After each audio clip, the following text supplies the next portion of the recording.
Well, here he is, the traveller extraordinary in Pickering.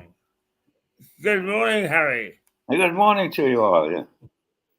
Pickering, beautiful How town. are you? I'm fine, Right, fine. well, you better tell us all about it. Yes, Pickering, a town I knew in my youth and hadn't visited for many years. Well, I say many years. I was here last year, but that was and one of the reasons why I'm here now, because it was so good, but decided to come back. And but a lovely town, market town, and the what was the North Riding, and now I guess the North Yorkshire County. Town of about 7,000 people, a little under 7,000. Beautiful place, famous market, and of course the terminal of the terminus of the famous Whitby Moors Railway, where you can go over the North Yorkshire Moors, a couple of hours run to Whitby and back, which is one of the most interesting tourist attractions in Britain, and of course was made even more famous in the Harry Potter movies when the station of Gothland was filmed as Harry Potter's stop. So it's well worth the trip. Would be to Pickering and back on the Moors Railway. Yeah. Uh-huh. So we lost you for a second there. So perhaps you could just repeat that, would you? Yes, I was talking about Pickering. It's a market town in North Yorkshire. Population about 7,000, just under 7,000 people. Very beautiful town, lots of active shops, lots of active businesses. And of course, it's the terminus for the famous Pickering to Whitby steam railway. It's an old railway that was revitalized some years ago. And it's a 2-hour trip. You can get from Pickering to Whitby and then back, or you can do intermediate stations if you wish.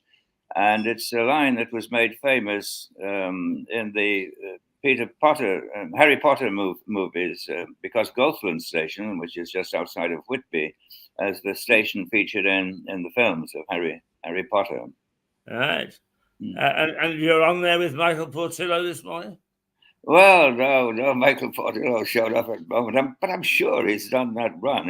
He must have done it. It's one of the major tourist attractions in Britain now, and obviously very popular. You have to reserve in advance, and you see crowds of people. And I remember when you and I used to go to school on trains like that, and Absolutely. now it's become a wonder. But it's just a beautiful reminder of the age of steam. Now, I'm sure that it's not the railway that took you there. What are you doing in Pickering? What am I doing in Pickering? Well, revisiting old friends. We came here last year, staying in a holiday cottage, which is now quite the fashion. I'm here with my family, or part of my family, my daughter and her husband, and one of my sons, and revisiting old places. We've got developed quite an intimate knowledge of the two pubs in town that rejoice under the name of the Black Swan and the White Swan. And some evenings, well, we don't drink to excess, of course, but we're not sure whether we're black or white. Now, the wonderful thing is that viewers are beginning to realize that they never know where you're going to be next. So I wonder if you could just tell us why you are such a traveler. Well, I'm not so much an inveterate traveler. I was in when I was working. My job required me to travel extensively to many countries. Now I travel relatively little by comparison. I think it's due to age. I find travel rather tiring. There's the old saying that nobody needs a holiday more than somebody who's just had one. And you need to rest. You go back to work to rest after a good holiday. In reality, I travel a lot less now than I used to, but I do enjoy travel. And of course, it's an impossibility to see everywhere. Your reference to Michael Portillo earlier is interesting because I think he highlights certain places. He has a very good program. It's interesting to watch, but nobody in a lifetime can even see one country. never mind the panoply of opportunity that exists for world travel. So what you do, you have to be selective and go to places that turn you on, that excite you by the possibilities, and hope that the reality equals the dream. Well, was it Bolivia? You were in South America? Oh yeah, South America. I used to work a lot in South America, so I visited all of the countries in South America, which is so different. I mean, one thinks of collectively of South America as being just a series of former Spanish colonies, with the exception of Brazil, of course, which was Portuguese.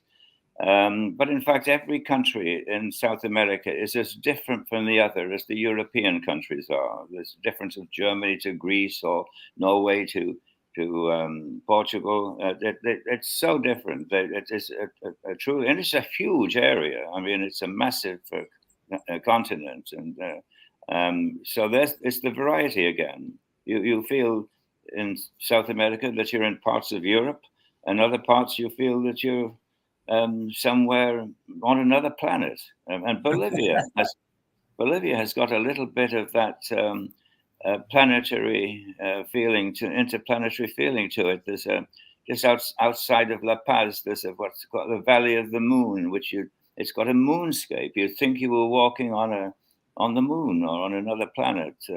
Not that that's the most attractive part of Bolivia. But it is a lovely country, as indeed are all of the South American countries, and nice people with it too. Yeah. Back to Pickering. Why is Pickering there? Pickering, I imagine, grew up. One is in the middle of an agricultural economy here in this part of North Yorkshire, a wealthy agricultural economy, and you've got two market towns in relatively close distance. Malton, which is only about 15 minutes away, a very prosperous town, and no major industries to speak of. So essentially, it's an agricultural-based economy. Probably a little bit anachronistic. World economies used to be agricultural, then switched to industrial, and eventually to service and post-industrial economies. But Pickering survives, I'm sure, as a center of agricultural activity. Now, I'm not an expert in that, but it's farmland. It's beautiful. You drive in the country, fields full of cows and sheep and crops, and so it is a breadbasket, I'm sure, for the whole region. Yeah. I mean, agriculture, as you rightly say, is up and down. Sometimes it's prosperous and sometimes it's not. From what you say, it sounds as if Pickering is consistently wealthy from agriculture. Well, some towns in England, I find, are traditionally wealthy, or what we'd call old money. And that's reflected in the architecture. You come to a town like Pickering, or even wealthier towns like Harrogate or Bath, Somerset, and you find beautiful buildings, private homes. They're like small palaces. So you see this old wealth, this reflection of former prosperity, and it lingers on. Some of the houses in Pickering are really quite beautiful. Almost palatial. You've got the little stone cottages of everyday people, like workers and what have you. But you see the signs of wealth everywhere. And what would be the? I mean, is it vegetable producing, or steak producing, or pork producing, or what's its main agricultural activity? I would say that it's a mix of all of them, because simply, as I say, driving through the countryside, you see huge swaths of sheep, flocks of sheep and cows. But also lots of fields with different product in them. I don't recognize them all. I'm far from being an expert in farming, but a great variety. So I wouldn't single out any particular field for the source of wealth. Yeah. I mean, do you still get a feel in Pickering for it being a market town? Oh, very much so. In fact, today, Monday, is the market day in Pickering. And then again, it attracts people, I'm sure, from a 50-mile radius. A stunning market. It's enhanced by a flea market, a covered flea market where you can buy antiques and bits and pieces, like almost new stuff. If they've got a stall, and so it attracts a lot of people from a wide area, and that's on a Monday. Right. And one of the things that is a big debate in Lewis is it's going through a tough time at the moment, and that is that there isn't a forum really, including us losing banks and so on, for people to come and have a natter the way they used to. I mean, is this market good at bringing together the local community so they can all have a little moan or a little chat? Or, I mean, is this a great social occasion? It is indeed, and I'd distance myself considerably from the idea of a little moan, because having lived outside of Britain most of my life, and because of my work and travels, and when I come back to Britain, I'm particularly struck by the friendliness of people and the friendliness of people towards each other, people they don't know. People always say hello, and there's a common usually they seek some common form of contact. It might be a dog. If you're a dog lover, they pet the other's dog, and people just stop and talk. There's an ingrained friendliness, and maybe it's because I'm a Yorkshireman and I see that in my native county. But I do believe it exists in most of Britain. Perhaps in the big cities, it's a little less warm because you don't get to know people as much as you do in small towns and villages. But no, not moaning at all. Cheerful. It's a day out when people come to the market, and people are having a jolly time. Yeah. Now it's interesting because perception is very important in the way that we see things, and I've always thought of the small French town as being where the baker, the butcher, the candlestick maker all go for a little drink after work in the little cafes, and they sit and they smoke their pipes and they scratch their berets, and they have a very nice chat. Is that just a perception, or what is the French small town life like? Uh, France is a very different culture to Britain, that's for sure. Um, Historically, people talk about Britain being a class society, different levels of class, the snootiness, the upper class, the aristocracy. Nothing could be farther from the truth. And until one has lived in Europe, and particularly in countries like Germany and France, there's a tremendous segmentation of the population. You would see the butcher, the baker, and the candlestick maker in the local pub or bar or whatever, communicating and chatting, maybe just about the weekend soccer game.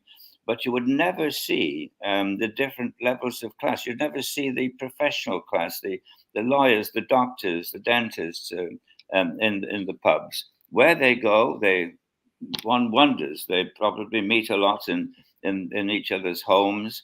But there's a segmentation, a separation of society, which I don't see in Britain. Even when I was a little boy, I could see the postman talking to the doctor, and going to the country pub. You get a whole cross section of society in the British pub. Maybe not so much in a few of the working class pubs, which were very, very specific. But in a country pub, you see a cross section of the society. You see the lord of the manor and the most humble of people. So they do get together. So I take this opportunity to, based on my travel experiences, to suggest that Britain is one of the least class conscious countries that I've ever encountered. Yeah. Well, that's interesting. I mean, I actually I'll talk to anybody, as you recall from our days together. But it is interesting that in fact, I mean, as you know, I've got Parkinson's and walking is difficult for me. So I've got this little scooter, and I wear my what is known as a colourful hat.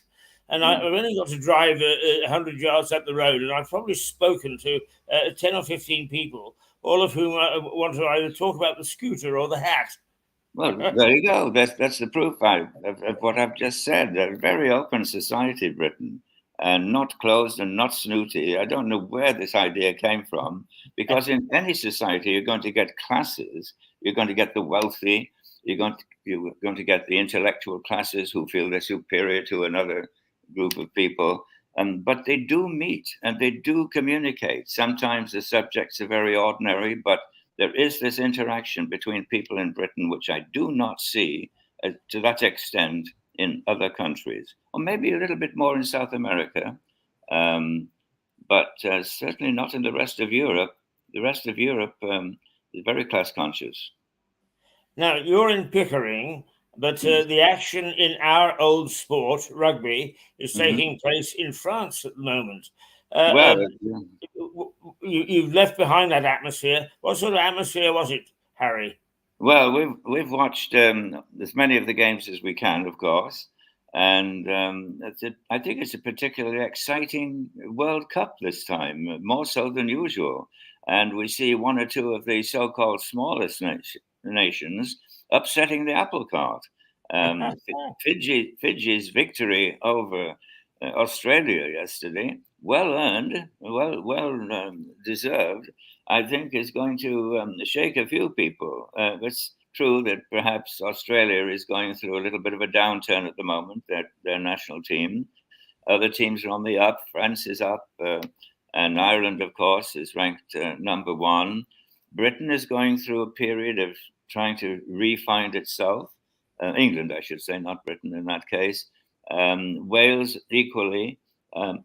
Scotland is on the up. So it's a game. It fluctuates, and so some of the teams coming out of the blue here, amazing how countries like Portugal have performed.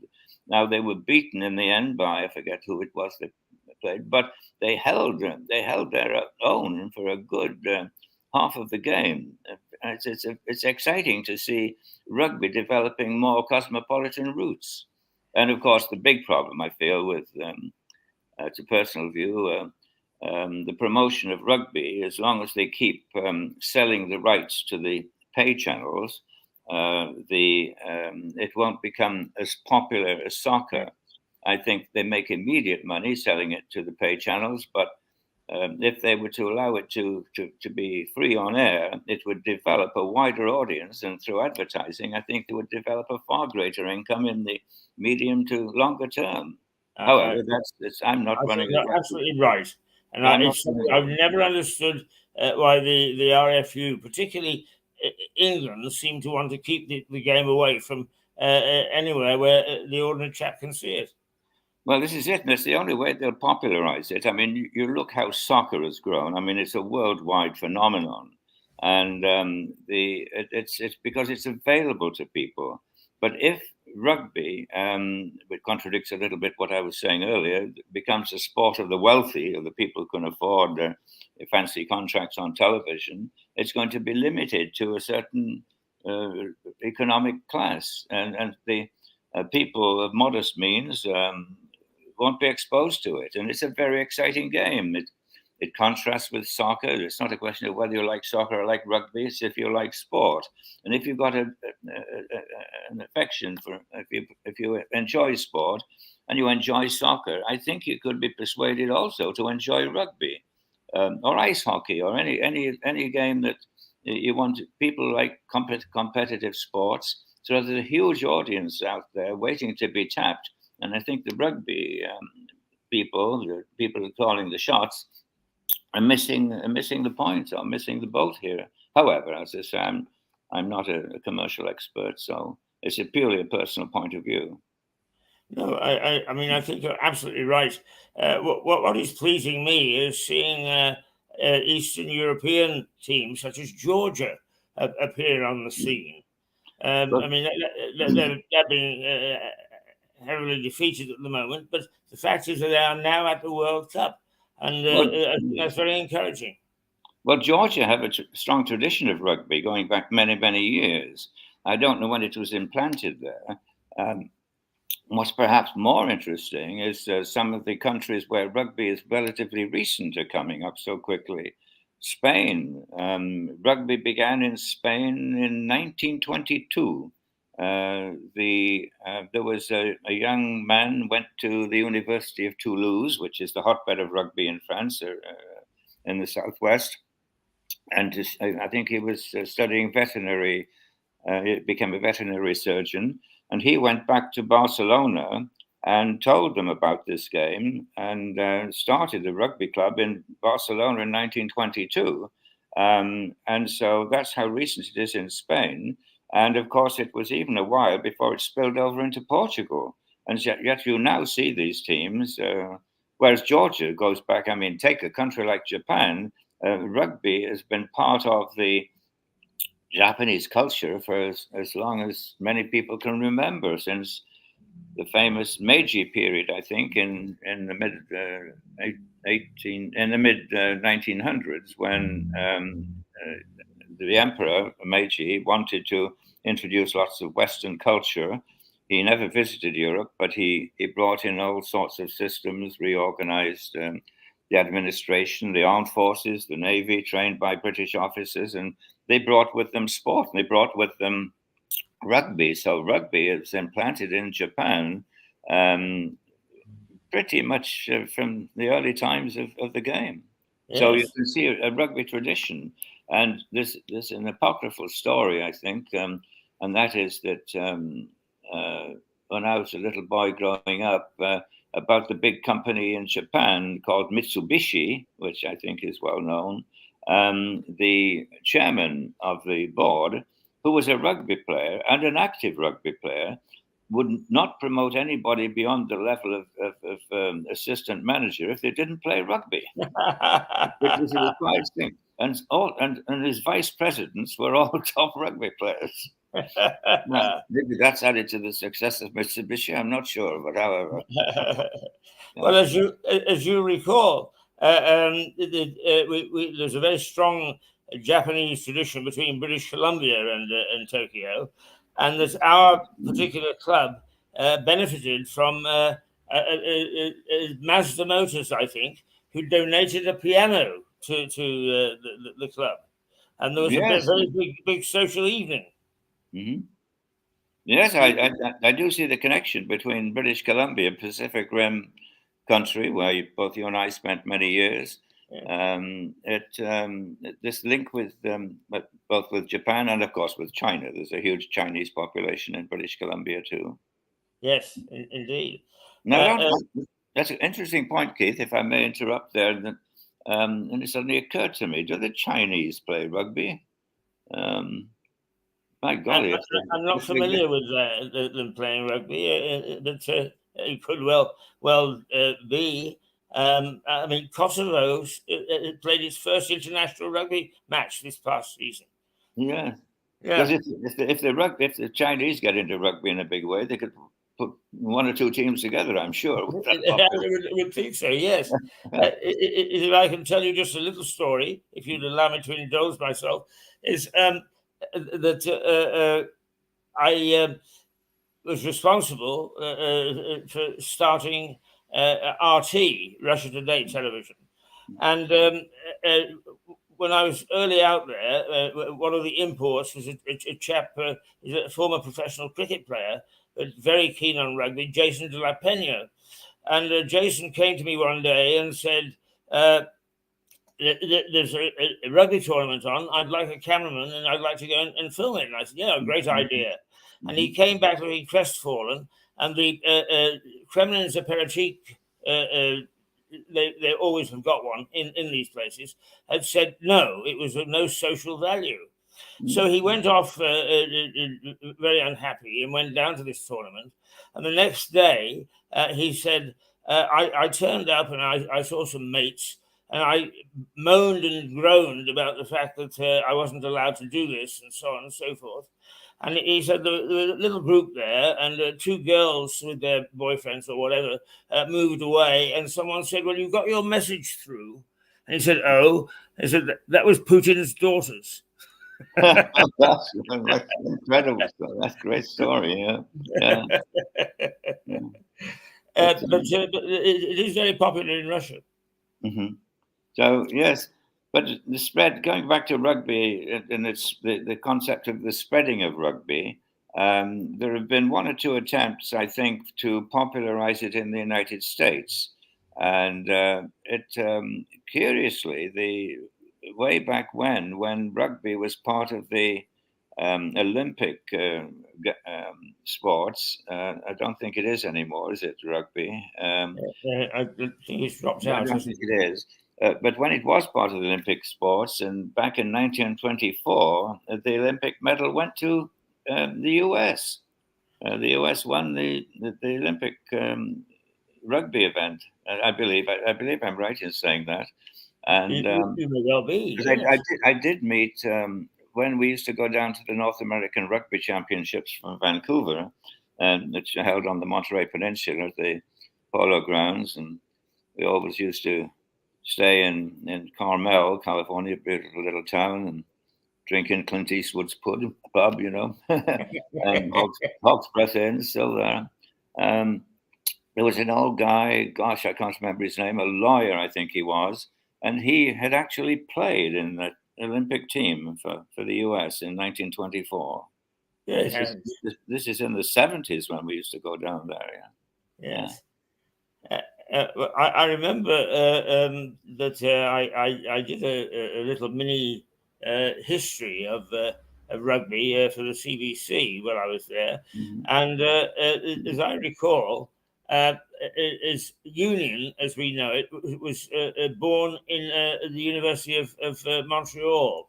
I've forgotten what its name is. Not the University of Montreal. It's got another name, but anyway, that's where it was born. And Well, they went down to Harvard, that's good. and the agreement was they would play half Montreal rules and half Harvard rules. Mhm. And the Americans decided they preferred Harvard, and that's how American football was developed. And the Canadians went back and said, no, we're sticking with union rules, and that's why Canada became so strong in rugby union. I'd heard that story told in a slightly different way.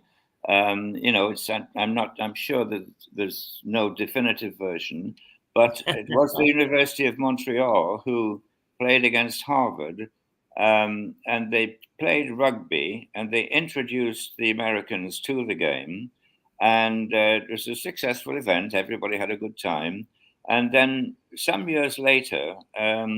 The people at Harvard said that was a lot of fun we had there. Shall we start to play it a little bit here? And they tried to remember the rules and couldn't fully remember the rules. And that was the basis of American football starting. It was an attempt to replicate what they'd learned from the Canadians from Montreal some 10 years previously. So memories had faded. But there is certainly an element of truth that the American football was spawned by English rugby being played by Canadians in Montreal at the university. Now that scar over your right eye, if I recall, you got when we actually went down from Vancouver to play alumni of UCLA rugby teams. Oh, I do remember. Yeah. I tore my ligament in that game and had to be carried off the field or helped off the field, and it took quite a few weeks before I could play again, and more than weeks, I think months. But that was a wonderful experience, and they were pretty good. I think they wiped the pants off us, didn't Yes, they? they did. Yeah, yeah. But In fact, I think we scored 3. yes, I think the rugby coach, the rugby coach for UCLA was, I think it wasn't he a Welshman? I'm not sure. No, he was an Englishman who'd played for England on a couple of occasions. Oh, right, yes. Yes, But he was. it was our coach who was the Welshman, Maurice Rees. That's correct, Morris. Oh, good old Morris. He's a Yes. delightful guy. I remember him well. He was the one who won the famous Golden Boot, I believe. Indeed. A mercurial character, Morris, but Yes, one that sticks in our mind forever. absolutely. Mhm. In fact, the people from that tour, of course, we've both been contributing to a book about that club 50 years ago. Yes. And some of the photographs that have been dug up, including some that you had, have reminded me of people that is having said I've reminded us people I will never forget. We had some great characters, not none less than Dave Abbott. Oh, Dave Abbott, John Lacett, and so many more. But that was a wonderful, and thanks to you, Keith, you founded that rugby club, and the rest of us followed you and joined in, and I think it has been a very successful period for rugby in Vancouver because I think that club had an influence on Vancouver rugby, which had become a violent sport, and it had lost the spirit of Yeah. open play, and it seemed like Murder Incorporated. And it was an effort on your part and on the part of the club we formed together to introduce, good, hard physical rugby, but fair play and decency. And it's been very successful. And I'm glad that the Scribes, as they were called, because they were founded with a number of us former newspaper reporters and Of which you were users. one. Yes, and so and it developed, of course, quite a big when the rugby section at Simon Fraser University closed, and we inherited all their players. Um, and they brought the real influence into the Scribes, I think, and that's when it expanded. And the people who are behind wanting to write the history of the club are essentially that group. Yeah. The old ones like us, we're all dead. In fact, I hope somebody's recording this message because you and I won't be around this Yeah. film because nobody will be around much longer. Yeah. So Well, you're not dead, and I'm not dead. yeah, the younger ones, the ones that are only 60 or 70, people of our vintage, I think you and I are the only two left. Yeah, Yeah. probably, indeed. Although it's surprising who pops up from time to Mm. time. Yeah, but there you go. Great times and thoroughly enjoyed them, and hope we've left a little bit of influence amongst these. I'm sure we have, in point. Well, I think you're absolutely right. Because we had our roots in English rugby, we were very social, and we did instill that social atmosphere back into the spirit of the game.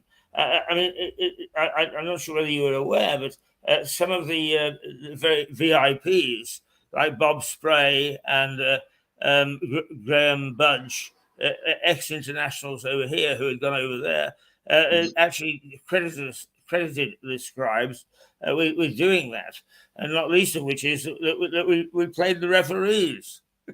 Absolutely, yeah. No, I think we had quite an influence on the game, and or at least on the culture of the game, I should say, not the game itself, of course. I don't think we were ever brilliant as a team, but No. I mean, if ever we won a match, we needed psychiatrical analysis as to what went wrong. How the hell did we ever get to win? But no, that's unfair because I think over the years they've developed some quite good rugby players in the Scribes who Yes, have they have. who have done well. They've got, I will never forget that very first match that we played against West Vancouver. And we had yeah. an old sea captain who was our manager. And Mm-hmm. he gave us oranges at half time, which he syringed gin into. Oh And yes, it really was a game of two halves. Mhm. Yes. That's when the oranges were injected with gin, wasn't it? And Yeah, that's right. Yes. oh, that was good fun. Yes, very very convivial times. But that's rugby. And actually, good memories. But one of the great things that you're bringing to Mirador Television, Harry, is that you've been to a lot of places. And one of the things that television can do is it can share experiences. And we haven't got touched your days in South America yet. We've really been sort of introducing you to our viewers as somebody who has kicked around the world and has achieved great things. And what you've achieved in France, and we haven't even touched on that yet, is remarkable. But I'm so pleased that we caught you just where you're moving from. I think you were in, was it Ludlow last week? And this week you're in Pickering. Where are you next week? Well, I'll be back in France next week. This is just a 2-week spell in Britain. We had, as you say, a week in Ludlow, magnificent town, Ludlow in Shropshire. Again, a market town, lots of beautiful architecture, lovely old buildings, signs of great wealth again, that allowed the town to develop ever since Norman times. And a lovely old castle, ruins of an old castle, built by one of William the Conqueror's lieutenants, Roger de Lacy. So well worth a visit. We thoroughly enjoyed that, and we're thoroughly enjoying Pickering. So it's back to France next week, and my children, at least my daughter and one of my sons, who are over here with my daughter's husband, they enjoy coming to France, and I try to show them as much as I can of that part of the world as well. Now we've got in Lewes, starting just outside, the Bluebell Railway. But you said that in Pickering that there is a steam railway as well. Tell us a little bit about that. Well, the steam railway in Pickering was begun quite a number of years ago, and it's become quite a sophisticated operation. They're fully uniformed. The porters and what you call them, the people who handle the crowd on the station. They're dressed exactly as they were when we were little boys. In fact, maybe even older uniforms. So it truly does recreate the atmosphere of 19th century rail travel at its best, and very efficiently run, mechanically, organizationally, on time. Lovely old engines, carriages in good condition. It's a worthwhile experience. It's a fair price. It's not cheap, though.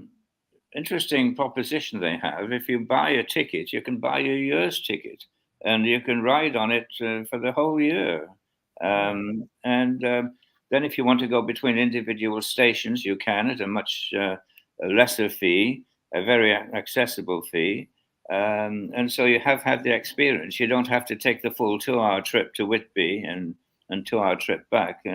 Though that in itself is fun, because Whitby is an amazing town. I mean, it is engraved in British history. It's where Captain Cook he sailed for 20 years in the merchant navies, captaining a collier carrying coals to Newcastle, as it were. And it was when he turned 40 that he was actually commissioned in the Royal Navy as a lieutenant and put in charge of the voyages of exploration, which, in point of fact, sailed from Bristol, not from Whitby. These people make that mistake. Those voyages left Bristol, which was then one of Britain's great ports, and still is, I suppose. But Whitby, full of history. The old abbey on the hill, ruins of it. Next to it, St. Margaret's Church, which predates the abbey. Whitby, the 199 steps going up to the abbey, made famous by Bram Stoker in his book Dracula, with the dog bounding with Dracula disguised as a dog bounding ashore and up the 199 steps.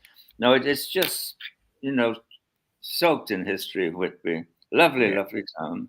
And of course, made it's a particular importance to me because I was born there. So you can see I'm a sales rep for Whitby. The fact that I left it when I was 6 weeks old is irrelevant. But I am a Yorkshireman by birth. Yeah, is that the Whitby that features in Heartbeat? I'm not sure. You've caught me flat-footed there. I don't know. Well, one of my favourite programmes is the story of country coppers in a fictitious village called Aidensfield. And whenever they go to town, they go to Whitby, and it is set in Yorkshire. So I suspect that couldn't. It's got to be. It's got to be then, hasn't it? Yeah, but yes, that's a gap in my experience, because that program must have been famous during one of my periods of absence. It probably was. I don't think it started until sometime in the 1990s. But if as a Yorkshireman, I would recommend that you find it on the web, which you can, and watch an episode. I will do with pleasure. It's charming. It's lovely. It has crime in it, but it's a very laid back crime, like burglars as opposed to murderers. And when they want to go to town, they go to Whitby. Okay, well, it sounds like one of these programs that the Brits do so well. That kind of atmospheric period. I see these kinds of programs in other parts of the world where I've lived, and they're not nearly as good as the Brits do it. They've got a particular talent in that, and also in documentaries. But great programs on television worldwide, of course. But I think there are some things where the British excel.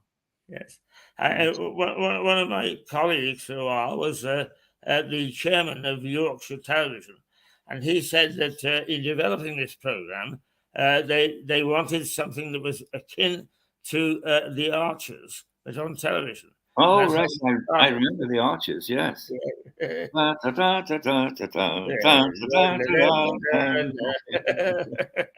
old times. Yeah. Yes. An old English teacher of mine who had come back from the war, and he actually stirred a little bit of journalism in me, because I remember him saying to the class, when you listen to the Archers, he said, when Doris Archer's kettle starts to whistle, he said, every house in the country stops just to listen to a whistling kettle.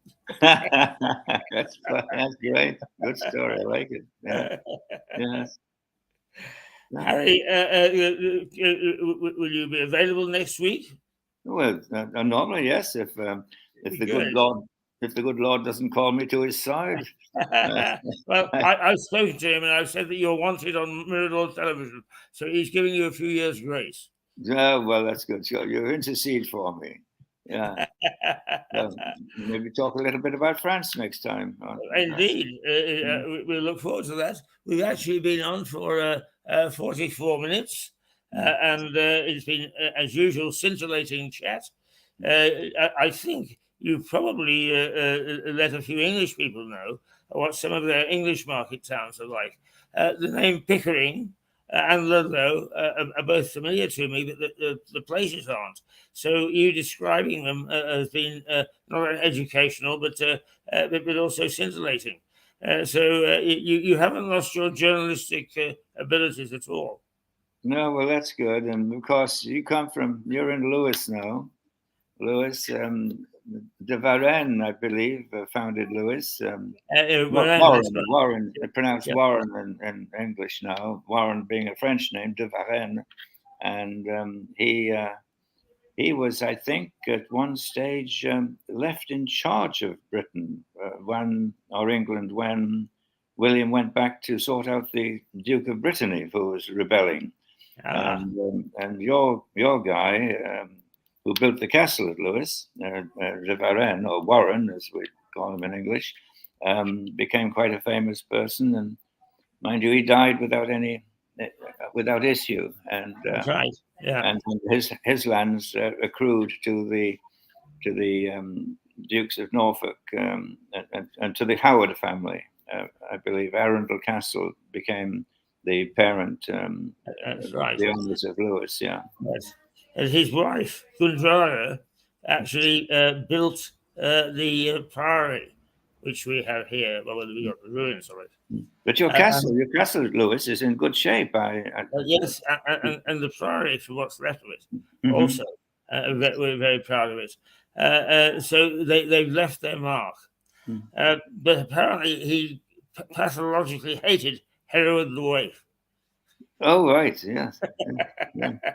Who actually killed a couple of his relatives. Good. So there we are. We were surrounded by history. Well, a very quick anecdote here. There is a story, I don't know how true it is, that while William was away and de Warren was in charge, there was an uprising against William in England. And he put it down with great ferocity, and he cut off all the rebels cut off their right foot. And when William came back, he said, "What are all these guys hobbling around for?" He says, "Well, sire," he said, "they got a bit stroppy, so I cut off their right foot." And he says, well done," he said. "I think that's an excellent. I would never have thought of that." And he gave him even more land. So de Varenne became a major landholder in your part of the world. Oh, absolutely. I don't know how true that story is, but it's recounted in some of the more obscure history books. Well, believe me, there are so many experts of that period here. I shall check it out. Yeah, it's worth it. The one-legged hobblers. Indeed. And Harry, you recall that and I'm sure that you've forgotten, so I'll remind you to check out the.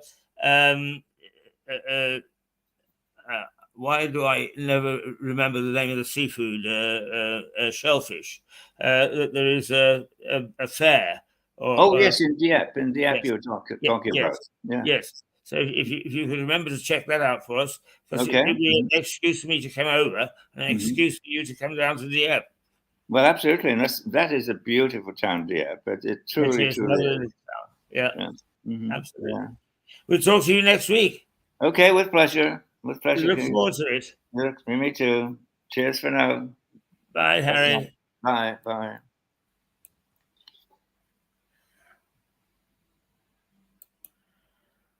Well, there we are. A little trip around the UK, a little trip down memory lane, and I'm very happy to say that I learn something every time I talk to Harry, and I hope that you do about this country of ours, and possibly even a country beyond. Well, I've still got Harry there, but still, and a very, very interesting travelogue, if you like, and it just shows how sloppy we are about our affection for the steam trains. Wherever we go, there are some still saved. I'm not sure. I had a note from Suzanne Musho. She wasn't very well. I'm now going to check to see whether she's well enough to join us. So I'll be back in 5 minutes or so. Till then, for the moment, toodle pip.